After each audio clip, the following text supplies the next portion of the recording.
예, 여러분 안녕하세요. 이번 시간은 그 로스쿨생의 예절 그리고 나중에 그 법조 예절이라든지 의전에 대한 내용을 설명드리겠습니다.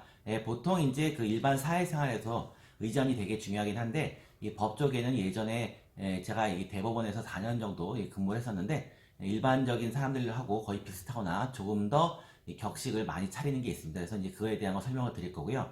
실질적으로 여러분이 로스쿨에 진학을 하시면 이렇게까지 그 의전을 할 일은 많지는 않은데 일반적으로 나중에 그 법원에 뭐 근무를 하신다거나 아니면 이제 법조인들하고 만약 일을 하게 되면 이런 의전을 완전 기본 중에 기본이고, 예를 들어서 사법연수원에 입학을 하면 거기서도 이제 법조인이 갖춰야 될 예절 이런 걸 가르쳐 주기도 하고, 공무원의 5급 시험부터도 그 의전에 대한 내용을 배웁니다. 그래서 이거에 대한 기본적인 내용을 간략하게 설명을 드리겠습니다.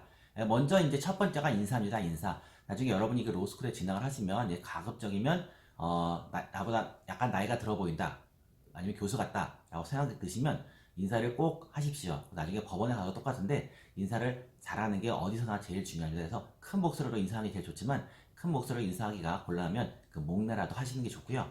예전에 그 저희 로스쿨의 전임 원장님이 그 동경대에서 공부를 하셔갖고 박사를 받으셨는데, 이 동경대에는 대학원생들이 대부분 다 지나가는 사람이면 손님이건 교수건 일단 서서 목례를 하고 하는 예의를 지킨다고 합니다. 그래서 동경대에서 공부하셔갖고 오셔갖고 이제 이번에 우리 로스쿨 학생들한테 인사를 꼬박꼬박 잘하라고 시켰습니다. 그랬더니 어떤 일이 벌어졌냐면, 저희 그 로스쿨 건물에도 이제 입학사정관 때문에 다른 학과의 선생님들이 가끔 왔다 갔다 하시는데, 예전에 만나서 말씀을 들어보니까, 아니 내가 갔더니 로스쿨 건물은 갔더니 학생들이 나한테 인사를 하더라. 내가 자기네 교수도 아닌 것 같은데 한 번도 아니고 여러 번 갈 때마다 인사를 하더라면서 되게 좋아하시고 칭찬을 많이 하셨습니다. 그처럼 인사는 하는 게 좋습니다. 그래서 잘 모른다, 나보다 나이가 많다, 그렇게 보이면 일단 가볍게 목례를 하시는 게 앞으로 여러분의 사회생활에서 좋고요. 그 다음에 이제 그 명찰 같은 건데, 물론 이제 로스쿨은 명찰이 없지만 나중에 법원 같은 데 가시면 꼭 신분증, 공무원이 되셔도 이 신분증은 꼭 폐용하시는 게 좋습니다. 이게 왜냐면 그 보통 그 법원이나 뭐 공무원이나 이런 데면 그 방어원이라고 보통 부르는데, 이 경비하시는 분들이 있습니다. 그래서 그분들은 그 신분증을 보고서 판단을 하기 때문에 암만 뭐 양복을 잘 입고 지나가도 신분증이 없으면 잠깐 불러 세웁니다. 그래서 이제 암만 판사거나 이런 분들이라도 신분증이 없으면 대부분 이제 그렇기 때문에 가급적이면 돌아다닐 때 꼭 신분증을 차라고 합니다. 그리고 또 예의상 저희가 대법원에 근무할 때는 대법관님들 빼고는 대부분 뭐 판사나 일반 직원이나 이런 분들은 다 신분증을 차고 다니라고 하셨습니다. 그래서 신분증도 만약에 폐용을 한다 그러면 꼭 신분증을 폐용하셔야 되고요. 그 다음에 이제 그 주차 예절, 주차 예절인데 이건 어떤 거냐면, 또 이제 학교마다 다르지만 과거에 이제 건국대 로스쿨 같은 경우는 학생들이 차를 많이 가져왔습니다. 차도 그냥 뭐 작은 차가 아니라 뭐 벤츠라든지 뭐 포르쉐라든지 이런 걸 끌고 오니까 나중에 이제 학생들 간의 위화감도 생기고 그래가지고 이제 학교에서는 어떻게 했냐면 가급적이면 학생들 차를 못 갖고 오게 했습니다. 그래서 마찬가지로 서울대 로스쿨도 학생들 차를 못 갖고 오게 합니다. 나중에 위화감 같은 거 조성한다 해서 꼭 필요하면 그 장애인이라거나 아니면 뭐 임산부라거나 이런 사람만 허용해 주는 경우가 있고요. 그래서 가급적이면 이 차 같은 거는 학교 안 가져오시는 게 좋고요. 만약 갖고 온다 그러면 저기 남들 모르는 데다가 멀리서 세워 놓으시는 게 낫습니다. 그리고 예전에 저희가 그 대학원, 서울대 대학원 다닐 때 어떻게 했냐면, 그때는 뭐 교수 자리, 뭐 학생들이라고 따로 있지는 않았는데 학생들이 알아갖고 학생들은 저 먼 데다가 차를 세워놓고 교수님들은 안쪽에다 세워놨습니다. 그래서 교수님들 사이에도 이름은 안 써있는데 거기 자기 전형처럼 있어서 서로 간에 남의 자리는 잘 안 되는 그런 게 있습니다. 그래서 가급적이면 주차 예절을 지키시는 게 좋고요. 근데 자동차에 탈 때도 이제 보통 기사가 있는 차가 있고 자가 운전, 높은 사람이 운전할 때가 있는데 그 앉는 자리도 있습니다. 그래서 만약 기사가 앉는 자리면 보통 우리가 사장자리라고 하는 자리, 거기에 제일 높은 분이 앉는 거고, 그 다음에 그 옆자리에 앉고 그 다음에 앞에 조수석 앉는 식으로 앉는 거고, 만약에 높은 분이 스스로 운전을 하면 그 비서 자리, 오른쪽 조수석 자리 거기에 사람이 앉는 식으로 차례차례 앉아야 됩니다. 또 나중에 여러분들 헷갈리시는 게 아무 자리나 이렇게 막 앉는 게 아니고 자동차 탈 때도 생각하셔갖고 타셔야 됩니다. 그 다음에 이제 호칭인데, 보통 이제 학교 교수님들끼리는 나이가 많거나 적거나 서로 다 존댓말을 쓰고 다 교수님이라고 합니다. 마찬가지로 법원에서도 판사님들끼리도 나이가 많거나 적거나 다 똑같이 존댓말을 쓰고 예의를 지킵니다. 그래서 예를 들어 30살 먹은 판사님이나 50살 먹은 판사님이나 똑같이 서로 판사님이라고 부르고 예의를 지키며 존댓말을 씁니다. 다만 이제 부장판사가 되시면 보통 저희가 부장님이라고 불러드리거나 아니면 고등법원 부장판사 되셔도 부장님이라고 불러드리고요. 그 다음에 만약 퇴직을 하셨다, 퇴직을 하셔도 보통 과거에 어떤 호칭으로 불러드립니다. 그래서 부장판사 하시다가 변호사가 되시면 뭐 이부장님, 김부장님이라 불러드리지 변호사님이라고 잘 안 불러드립니다. 이런 식으로 불러드리고요.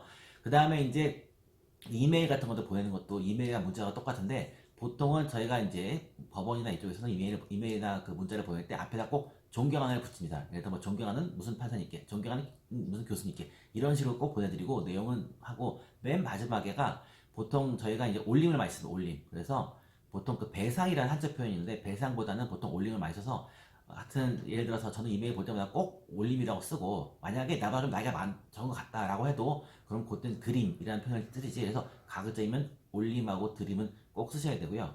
그 다음에 이제 엘리베이터 같은 거 잡는 건데 이것도 이제 보통 여러분이 나중에 그 법원이나 아니면 뭐 학교나 뭐 다 학교는 사실 뭐 큰 건 없지만 엘리베이터 잡을 때도 가급적이면 내가 먼저 가서 엘리베이터 버튼 누르고 그 다음에 상대방 탈 때까지 잡아드리고 그 다음에 미리 갈 고층은 눌러드리고 내릴 때까지 기다렸다 하고 이런 식으로 보통 해야 됩니다. 그래서 예전에 그 대법원에 일할 때는 어떤 일이 있었냐면 그 본관에 엘리베이터가 4개가 있습니다. 그래서 2개는 보통 대법관님들이 많이 쓰시고 나머지 2개는 이제 다른 뭐 판사님이나 일반 직원분들이 쓰시는 거라서 보통 그런 게 암묵적으로 누가 쓰는 엘리베이터라는 게 있었습니다. 물론 이제 국회는 뭐 국회의원 전용 뭐 이런 엘리베이터도 따로 아예 대놓고 그런 게 있긴 하지만 법원은 약간 그런 게 있어서 엘리베이터 탈 때도 조심해서 내가 먼저 가서 잡고 타시는 거 보고 내리는 거 보고 그다음에 보통 그 걸어 다니는 순서도 보통 그 법원 같은 경우는 이제 판사님이 부장 판사가 있으면 그 옆에 우배석, 자배석이 있습니다. 그래서 걸어 다닐 때도 보통 그런 순서를 많이 걸어 다녀서 그 앞에 상급자보다 먼저 나서진 않게 살짝 한 발자국 뒤로 보통 많이 걸어갑니다. 이런 식으로 하고요.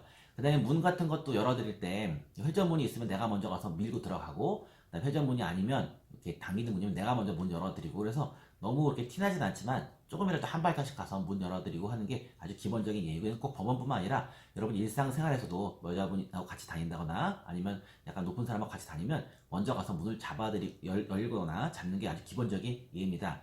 그래서 이제 예전에 제가 미국에서 좀 살아보고 일본에서 좀 공부를 해봤는데 보통 미국에서는 이제 문을 잡아주면 당연히 내가 문을 잡아주면 다른 사람이 잡고 꼭 땡큐를 하고 나 유얼컴을 하면 이제 서로 이제 웃으면서 갑니다.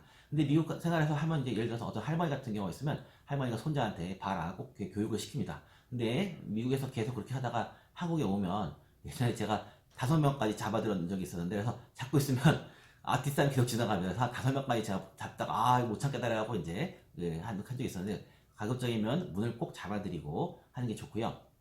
그 다음에 이제 그 식사 예절이죠.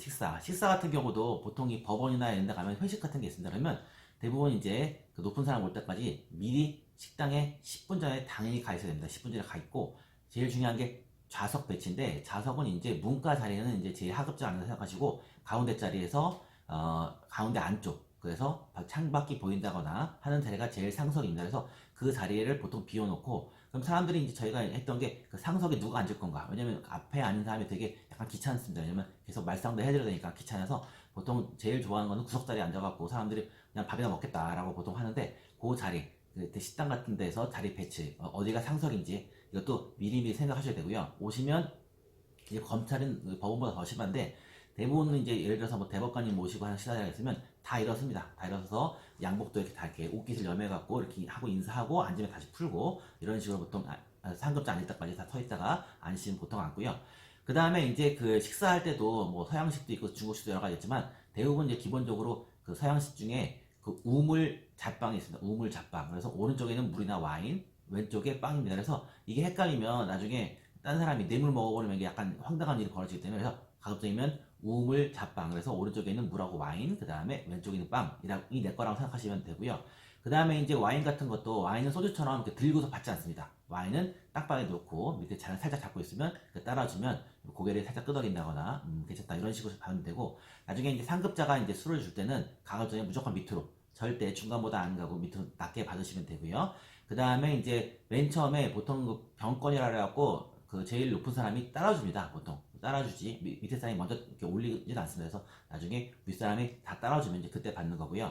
그 다음에 이제 그 건배사 같은 것도 있는데 법원은 예전에 요새는 이제 법원이 술을 많이 안 먹습니다. 예전에는 제가 10년 전에 일할 때는 이제 법원에 술을 많이 먹었는데 요새는 여자 판사님도 많이 계시고 저녁에 술을 거의 많이 안 먹습니다. 그래서 그렇긴 하지만 이제 건배사 같은 게 있으면 건배사도 약간 공식 같은 게 공식. 그래서 처음에는 뭐 이 자리를 만들어주신 무슨 법원장님께 이 자리를 만들어주신 무슨 뭐 부장판사님께 보통 이런 말을 하고 그 다음에 뭐 그분에 대한 칭찬 한두 마디 하고, 그 다음에 같이 동료에 대한 내용 하고, 그 다음에 이제 중간에 뭐 이 얘기 되게 하다가 맨 마지막에는 뭐 하여튼 뭐 감사하다라는 말로 끝납니다. 그래서 보통 저희가 용비어천가라고 보통 웃기는 얘기를 했었는데, 이런 식으로 자리를 만들어준 사람한테 꼭 했었고요. 그 다음에 건배사 같은 것도 보통 3개 아니면 4개 정도를 준비를 해야 됩니다. 그냥 나중에 만약에 딴 사람이 써도 그 재활용할 수 있으니까 이로 쓰시고, 그래 미리 뭐 스마트폰으로 검색하진 않습니다. 왜냐면 미리 외워가 이제 걷어 보고 있으면 준비 안 한 것처럼 보이고요.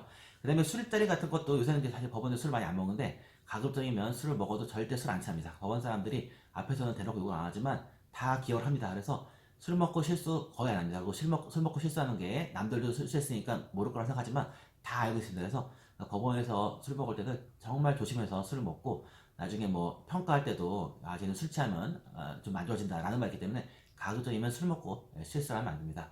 지금까지 설명드린 거는 여러분이 로스쿨 생활이라든지 뭐 법원 생활이라든지 뭐 이런 걸 하시면 도움이 될 거고요. 의전은 어떤 사람은 뭐 불편하게 생각할 수도 있지만, 의전이 과하다고 욕을 먹진 않습니다. 다만 의전이 부족하면 욕을 먹기 때문에 의전은 가급적이면 신경 쓰는 게 좋습니다. 감사합니다.